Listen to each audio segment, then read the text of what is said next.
You are watching the press preview, a first look at what's on the front pages as they arrive. It's time to see what's making the headlines with the Daily Mirror's associate editor, Kevin Maguire, and the Daily Mail columnist, Sarah Vine. They'll be with us from now until just before midnight. So let's see what's on some of those front pages for you now. Well, the government's rollback on its net zero policy is on the front of Tomorrow's Eye. The headline, Sunak's net zero election gamble. The Financial Times says the Prime Minister is facing a business backlash after his U-turn. The Guardian calls it a green bonfire and says Rishi Sunak's move to close the poll gap with Labour has been condemned by some. The Sun claims a victory for its campaign and supports the delay in hitting net zero targets.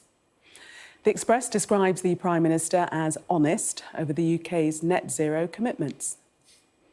The Mail says Rishi Sunak's move, which it calls bold, could transform Tory fortunes. Elsewhere, with word that one of James Bulger's murderers, John Venables, could be granted parole, the Metro proclaims, free him and he'll kill a child again. The Mirror reports that some military veterans involved in nuclear testing will take the government to court in a fight to make public records taken during atomic weapons tests. And finally, The Star says froth on beer makes pints taste twice as good. You can hear them giggling, can't you? Yes, absolutely. I wouldn't mind a pint. Later. Reminder that by scanning the QR code you'll see on screen during the programme, you can check out the front pages of tomorrow's papers while you watch us. And as you can hear, we're joined tonight by Kevin Maguire and Sarah Vine. Thanks for coming in, both of you. Good to see you in the flesh in the studio.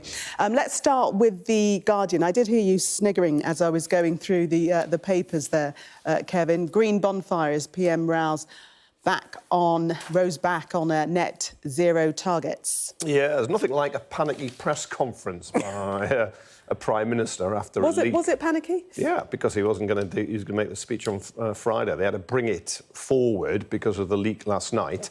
He wanted some clarity, but there we are. He had to even have a virtual cabinet meeting, get all these ministers on Zoom. Anyway, and he's also, look, that long-term decisions for a brighter future, that's going to be the slogan for the Tory party conference. Now, how can he put that up? Well, it's very nice of the Guardian to put it on the front page. But how can he put it up in Downing Street? Isn't that a bit grubby and breaking the rules? Anyway, he's certainly performed a U-turn, but how big is the U-turn? Because the 2030 ban on the sale of new petrol and diesel cars, and they're going to be 2035. Well, until 2035, you could have bought a hybrid car, so petrol and diesel, as long as it had, like a Prius, other models are available, as long as you had some form of electrical power. It will have an impact. But a lot of the other things he said he was U-turning on, he made up. Who was bringing in a meat tax?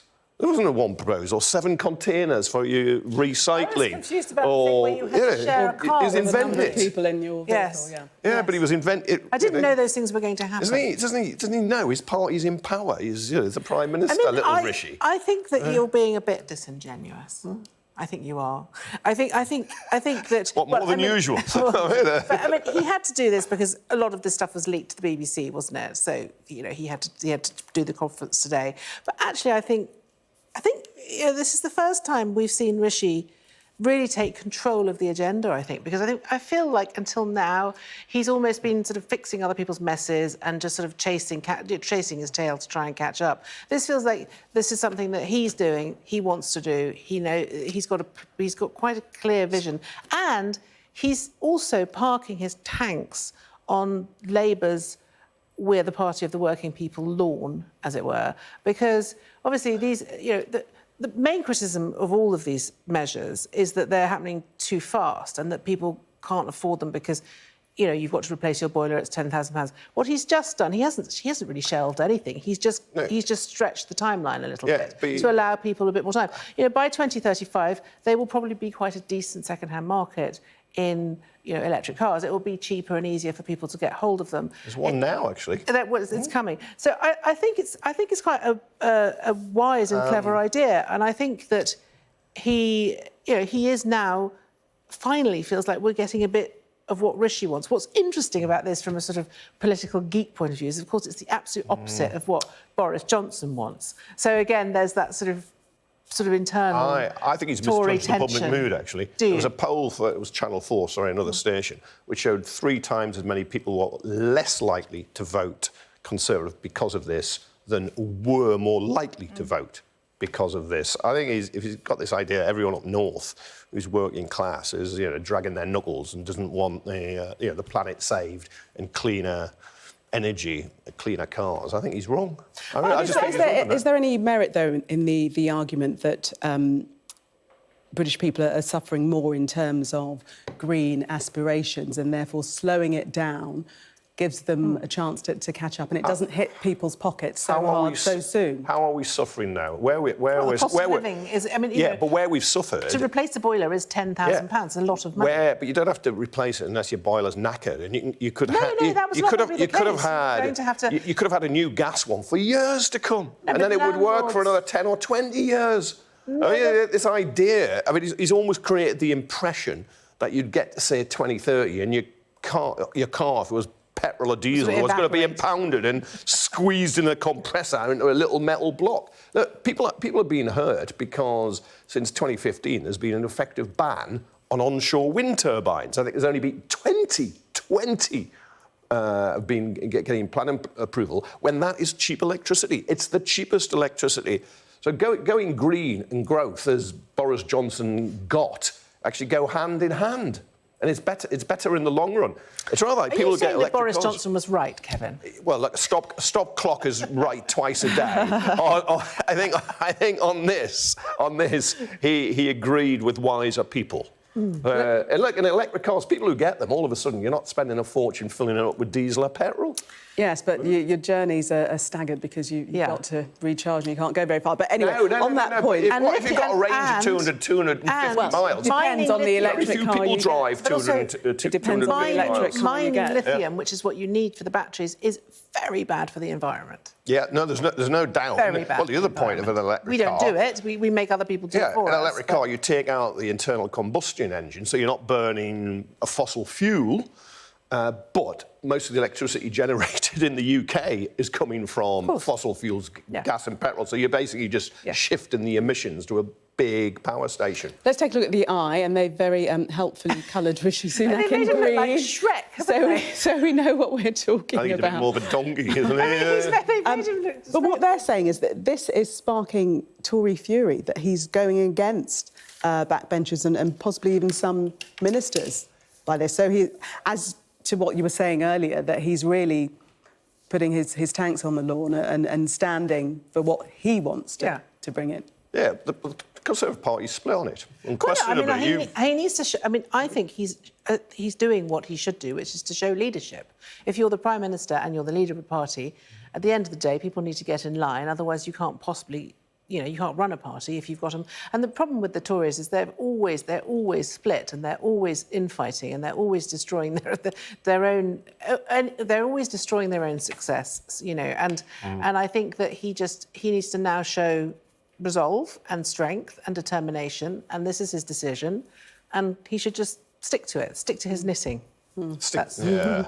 Sort of speed into that brick wall. Yeah, well, being described as an election gamble, but he was very certain to say that this is not about politics. Well, that was a hoot. You saw his nose grow by about 2 feet when he said this is not about politics, because of course it is. Like the date he is interested in is not 2030, 2035 or 2050, it's 2024. It's next year when he has to have a general election, and he is gambling by shoring up some of his core support with this, that he will do better in the polls. That's what it's about. He'll let the planet burn if he gets him another spell in number 10. The planet won't burn if we don't reach net zero, because we produce just under 1% of the world's global emissions. Yeah, because we outsourced so much of ours to China. But the net zero deadline hasn't changed. No, but he can't say how he'll get there now, because he was asked by a reporter at the press conference, if you're not going to get rid of these emissions because you're changing your dates on boilers and on cars, how are you going to do it? And he didn't have an answer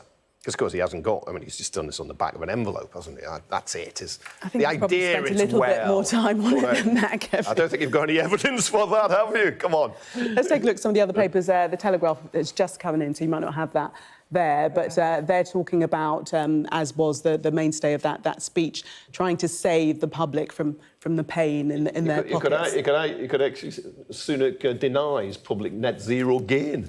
You could approach it completely differently here, and this is where the split is. But most of the papers who are backing him on this were also the ones who backed Liz Truss and that budget. So, you know. And your paper, Sarah, suggesting that this could transform We're very happy Conservative about this. fortunes. Yes, the Sun, which is somewhere in the pile, is claiming that it's their campaign. Sun campaign victory, it says very firmly.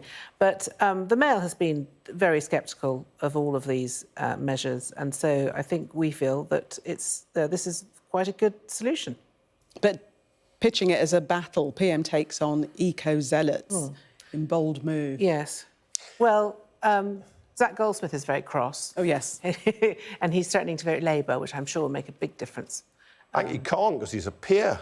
I think you don't get a vote in a general election as a peer. You can vote in council elections, I think.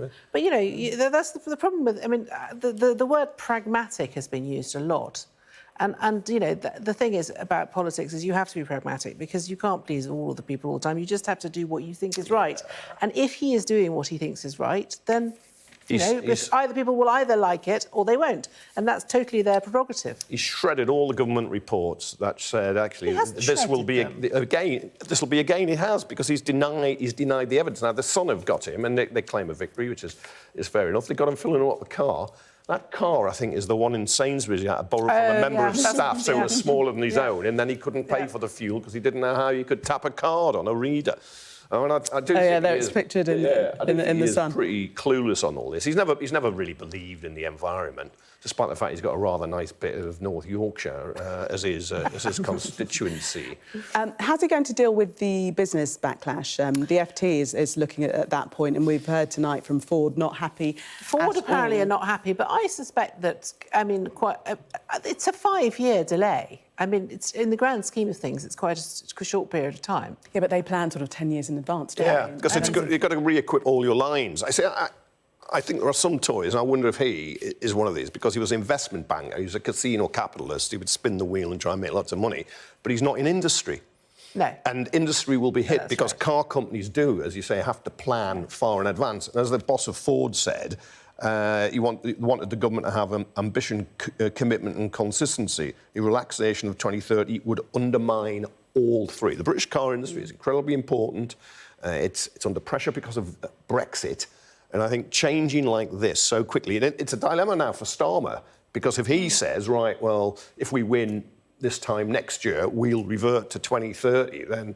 Which is what they are saying. Yeah, then car companies are going to be in a problem, because what do they do in the meantime? Because they've got to make investment decisions. But I suppose it's that are billions of pounds, including public money. I suppose the question in his head would be, do I help people or do I help companies? Do I help big manufacturers or do I help voters who are struggling with their money? So he's made that decision as opposed to the other decision. But you know what would help people struggling with their money is certainly raising pensions by the triple lock. It will also be by increasing benefits in April by at least inflation. Because how many people are going to be going getting into another argument. But he's not going to help you here. And we have to go to the break. As you say, it's not until 2030 anyway, and it's about buying a car. Ignoring me. No, I'm just giving Kevin context. and Sarah, thank you very much for the minute. We are going to the break coming up. Our press preview colleague Susie Boniface has an exclusive on nuclear test veterans' fight to get their missing medical records back. We'll discuss that in just a moment. Do stay with us.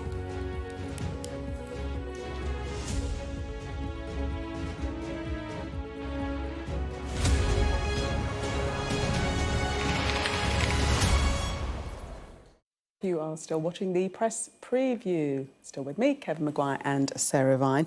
Let's take a quick look at this story on the front of the Mirror.